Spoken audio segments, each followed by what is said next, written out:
Hello hi मेरे प्यारे दोस्तों, सरस्वती माँ पाठशाला में आपका स्वागत है। आज का टॉपिक है हमारा पार्सर या समांतर क्रम संयोजन। ठीक है, इसी को पार्सर क्रम कहते हैं, इसी को समांतर क्रम कहते हैं। इसे अंग्रेजी में पैरेलल कॉम्बिनेशन भी कहते हैं। ठीक है, इसके बारे में आज हम अच्छे से पढ़ेंगे। देखिए, इससे पहले आपने पढ़ा था सीरीज कॉम्बिनेशन, उससे अच्छे से समझा था। ठीक है, उसी तरीके से एक पार्सर क्रम या समांतर क्रम संयोजन होता है और वो किस तरीके से लगाया जाता है। देखिए देखिए कि हम पार्सर क्रम पैरेलल में लगाएंगे तो इस तरीके से लगाएंगे। एक हमारा प्रतिरोध ये हुआ, दूसरा हमारा ये हुआ और तीसरा हमारा ये हुआ। ठीक है, पैरेलल का मतलब ही कर ऊपर एक नीचे से एक नीचे, एक नीचे से एक नीचे होता है। ठीक है, इसे मान लिया हमने R1, इसे माना R2 और इसे मान लिया R3। ठीक है, इस तरीके से और एक ही बिंदु से इन्हें जोड़ दिए इस तरीके से, और इसको एक बैटरी से कनेक्ट कर दिया। ठीक है, इसे मान लिया ए बिंदु, इसे मान लिया बी बिंदु। ये हमारा पार्सर क्रम बन करके तैयार हो गया। ठीक है, अब क्या देखेंगे, ये पॉजिटिव टर्मिनल है, ये नेगेटिव टर्मिनल है। ठीक है,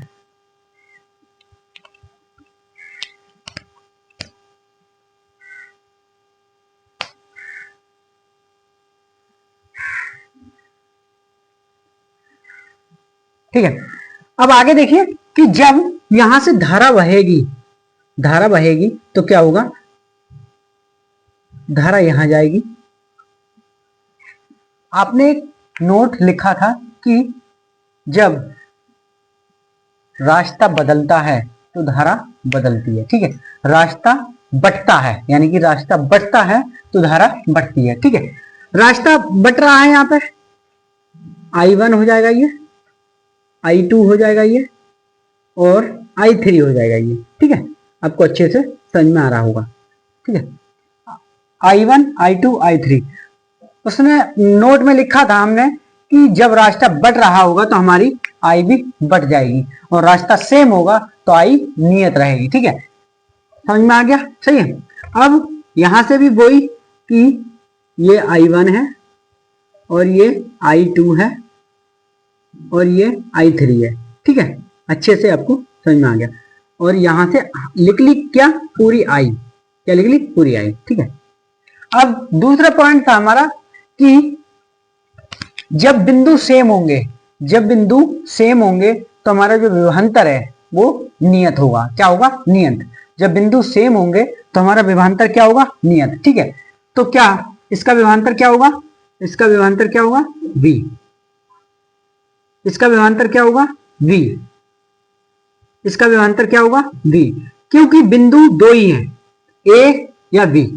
इन दोनों के बीच का विभवांतर सेम होगा, यानी कि बिंदु दो हैं, बिंदु सेम है, तो इसलिए विभवांतर क्या होगा, V, नियत होगा। ठीक है, आपको अच्छे से समझ में आ चुका है। ठीक है, मैं एक बार फिर रिपीट कर देता हूं तो आपको अच्छे से, हम पढ़ क्या रहे हैं, पार्सर क्रम या समांतर क्रम संयोजन। ठीक है, हमने 3 प्रतिरोध समांतर क्रम में लगा दिए। सही है, 3 प्रतिरोध समांतर क्रम में लगाने के बाद उसे हमने एक बैटरी से कनेक्ट कर दिया। किससे कनेक्ट कर दिया, बैटरी। ठीक है, बैटरी से कनेक्ट करने के बाद फिर हमने इसमें धारा प्रवाहित की तो हमने देखा कि यहाँ पे रास्ता बदल रहे हैं, बट रहे हैं रास्ता। ठीक है, हमने धारा को यहाँ I1 कर दिया, यहाँ I2 कर दिया, यहाँ I3 कर दिया और यहाँ से निकली ये धारा तो I निकली। ठीक है, फिर दूसरे पॉइंट में लिखा था कि जब बिंदु बदलते हो तो हमारा विभवांतर बदलता है, जब बिंदु सेम हो तो विभवांतर भी सेम होगा। ठीक है, बिंदु सेम है A और B, ठीक है, तो विभवांतर नियत होगा, V V V। ठीक है, आशा करता हूं आपको अच्छे से समझ में आ चुका होगा। ठीक है, आगे चलते, आगे देखिए मेरे प्यारे दोस्तों, परिभाषा लिखिए। एक विद्युत परिपथ में प्रतिरोधों को इस तरह से जोड़ते हैं कि सभी प्रतिरोधों के एक सिरे एक ही बिंदु पर और दूसरे सिरे दूसरे बिंदु पर जोड़े जाते हैं। ठीक है, अच्छे से आपको समझ में आ गया होगा कि हमने एक सिरा ये दिया, एक सिरा ये लिया और इन्हीं बिंदुओं पर, यानी कि इन दोनों बिंदुओं पर ये हमने प्रतिरोध समांतर क्रम में लगा दिए। ठीक है, अब देखिए आगे देखिए, ये परिपथ जो काम करेगा, एक हमारे तुल्य परिपथ होता है, वो पूरा इसी के बराबर काम करता है। जैसे हमने श्रेणी क्रम में बनाया था उसी तरीके से एक तुल्य परिपथ इधर बनेगा। देखिए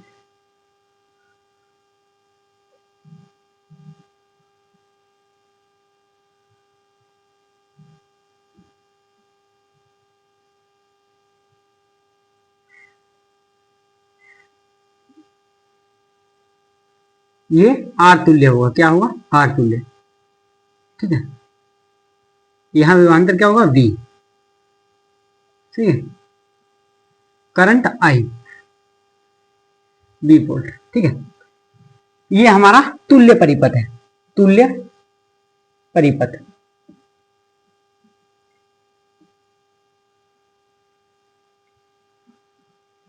ठीक है, ये क्या है, हमारा तुल्य परिपथ है। ठीक है, इसमें क्या देगा कि ये हमारा पार्श्वक्रम संयोजन का सर्किट है, ये पूरा काम जो करेगा, ठीक है, ये तीन मिलकर के जो काम करेंगे, ये अकेला पूरा काम करेगा, वो ही ये तीन मिलकर के करेंगे, ये पूरा अकेला काम करेगा। ठीक है, और ये इतने घंटे में अकेला तीन मिलकर के करेंगे, उतने ही घंटे में ये अकेला करेगा, इसलिए इसे इसके तुल्य कहते हैं। इसीलिए क्या कहते हैं इसे, इसके तुल्य, यानी कि इसके ये बराबर है। ठीक है, अच्छे से आपको समझ में आ गया। ओम के नियम से, ओम के नियम से, ओम के नियम से, ठीक है, ओम के नियम से, ओम के नियम से जो हमारा फॉर्मूला था B बराबर आई आर था। ठीक है, था, इसे हम कन्वर्ट कर लेंगे, इसे करेंगे I बराबर V बटे आर, इसी तरीके से करेंगे। ठीक है, इसी के आधार पर हम लिखेंगे। देखिए देखिए, प्रथम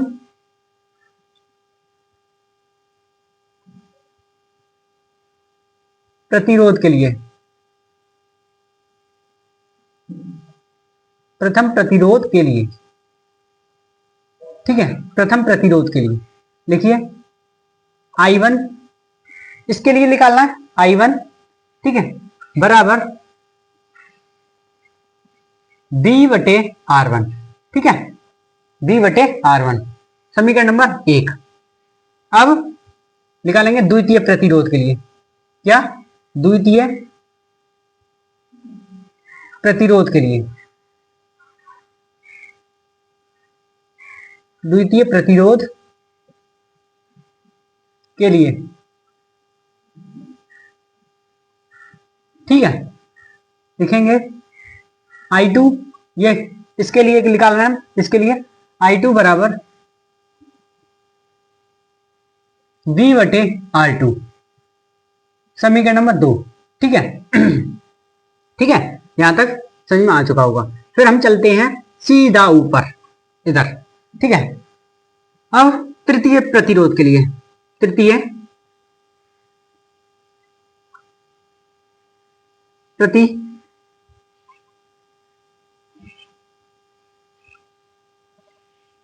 के लिए,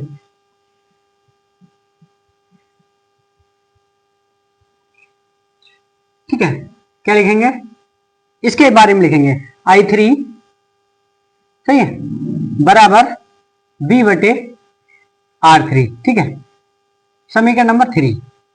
अब क्या लिखेंगे, तुल्य परिपथ के लिए, तुल्य परिपथ, तुल्य परिपथ के लिए,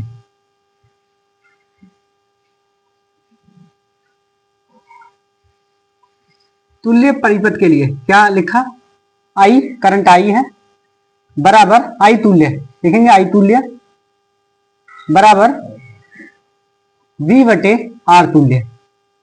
ठीक है, समीकरण नंबर 4। ठीक है, आपको अच्छे से समझ में आ चुका होगा। ठीक है, अब बता लीजिए इसे, फिर हम आगे देखते हैं।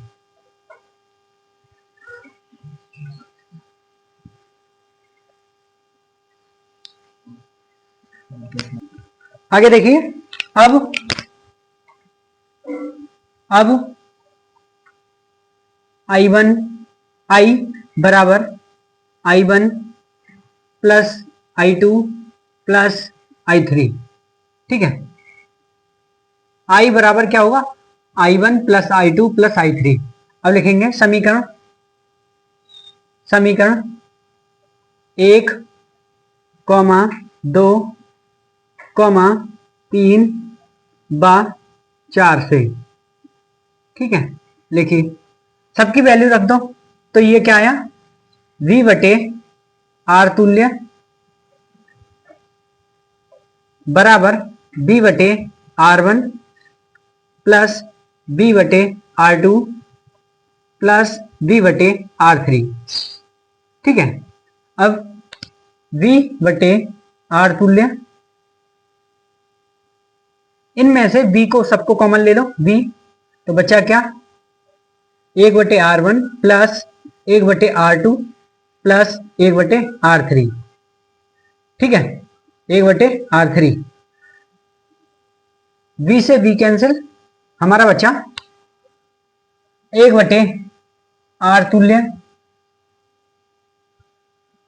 ठीक है, 1 बटे R तुल्य बराबर 1 बटे R1 प्लस 1 बटे R2 प्लस 1 बटे R3। ठीक है, ये हमारा पाठ्यक्रम या समांतर क्रम संयोजन का सूत्र आ चुका है। ठीक है, ठीक है, आपको अच्छे से समझ में आ चुका होगा। ठीक है, आप ये उतार लीजिए, उसके बाद स्पेशल पॉइंट्स कराएंगे कुछ।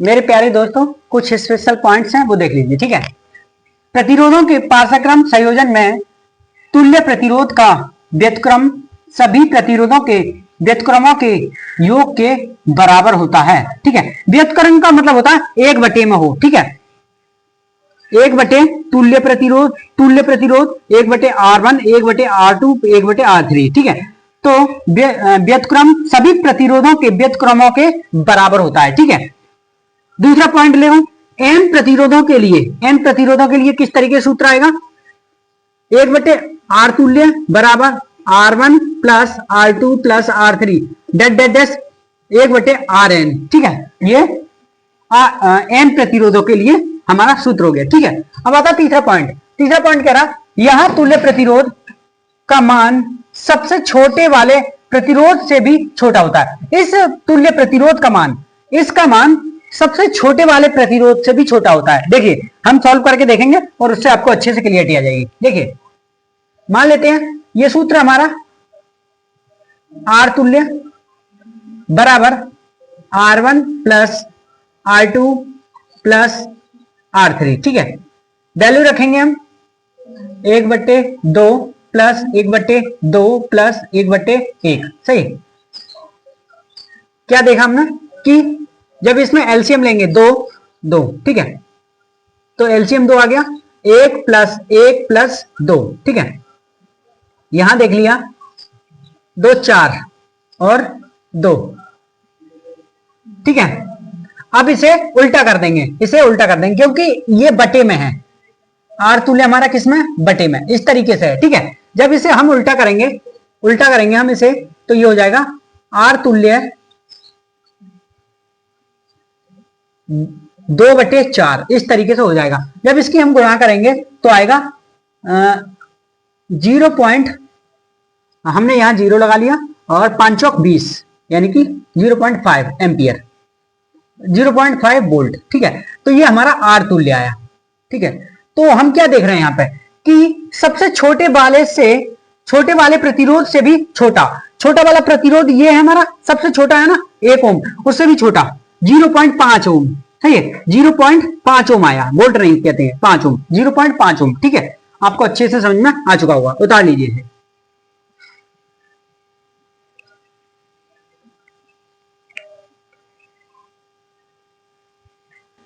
जब R1 बराबर R2 के बराबर होता है, ठीक है, ये दोनों बराबर होते हैं, तब इनका मान इन दोनों के प्रतिरोध के आधा आता है। देखिए, फॉर एग्जांपल के तौर पर हम बता देता हूं कि ये 2 समांतर में लगे हुए हैं।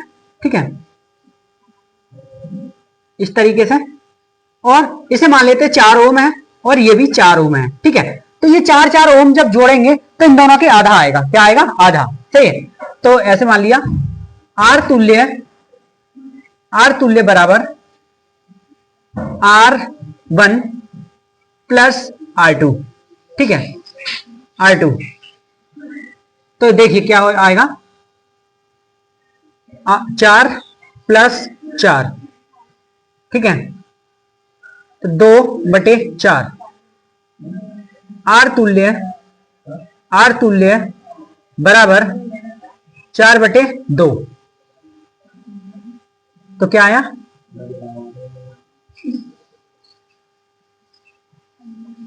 ठीक है, तो आया 2, यानी कि हमारा R तुल्य क्या आया, 2। हमारा R तुल्य क्या आया, 2। ठीक है, हमने देखा कि सेम प्रकार के प्रतिरोध एक सर्किट में रखे हुए हैं, ठीक है, तो हमने देखा कि उसका मान क्या रहा, 2। इसीलिए हमने R2 प्रतिरोध लिए, ये दोनों बराबर हैं, ठीक है, बराबर है, इनका मान आधा आता है, तो हमारा 4 का मान क्या आया, आधा। ठीक है, 5वां पॉइंट है हमारा, B बराबर IR होता है जब B को नियत कर दिया जाता है, B को नियत कर दिया जाता है, R यहां बढ़ता है, हमारा प्रतिरोध बढ़ता है, तो I का मान कम होता है। जब प्रतिरोध बढ़ता है, I का मान कम होता है। जब I के व्युत्क्रमानुपाती प्रतिरोध होता है, I के व्युत्क्रमानुपाती प्रतिरोध होता है, तो R बढ़ता है तो I कम होता है, I बढ़ता है तो R कम होता है। ठीक है, इसका मतलब होता है I1 ratio, I2 ratio, I3 ratio 1/R1 के रेशियो के, 1/R2 के रेशियो के, 1/R3 के रेशियो के बराबर होता है। ठीक है, आपको अच्छे से ये समझ में आ चुका होगा। ठीक है, उतार लीजिए।